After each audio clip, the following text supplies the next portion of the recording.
लग्न करण्यासाठी मुलींच्या अपेक्षा या आहेत की त्याचा ऑलरेडी 2 BHK 3 BHK असा फ्लॅट असला पाहिजे, ते पण पुणे मुंबई सारख्या ठिकाणी. माझं म्हणणं, वयाच्या 25व्या वर्षी त्या मुलाचा स्वतःचा 2 BHK 3 BHK फ्लॅट कसा होऊ शकेल? कारण त्याच्या करिअरची ती सुरुवात आहे ना. म्हणजे काय, तर त्या मुलाचं लग्न ठरण्यासाठी म्हणून त्या मुलाच्या आई वडिलांनी या मुलाच्या नावावरती फ्लॅट बुक करायचा आणि मग कुठली तरी मुलगी हो मला हे समीकरणच कळत नाही. आणि माझं म्हणणं की बाई, मग तू काय करणार?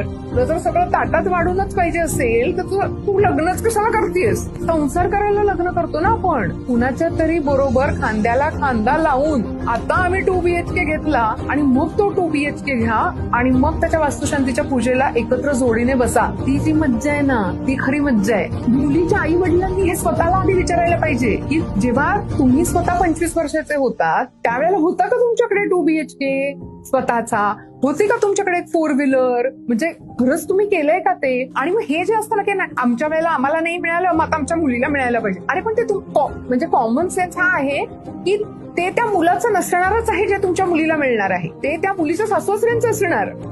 Doesn't make any kind of sense. तुम्ही एक चांगला हुशार मुलगा, मला एक छान निर्व्यसनी मुलगा, चांगले पैसे कमवण्याची क्षमता असणारा मुलगा मला पाहिजे, हे मी समजू शकते. ही अपेक्षा असू शकते तो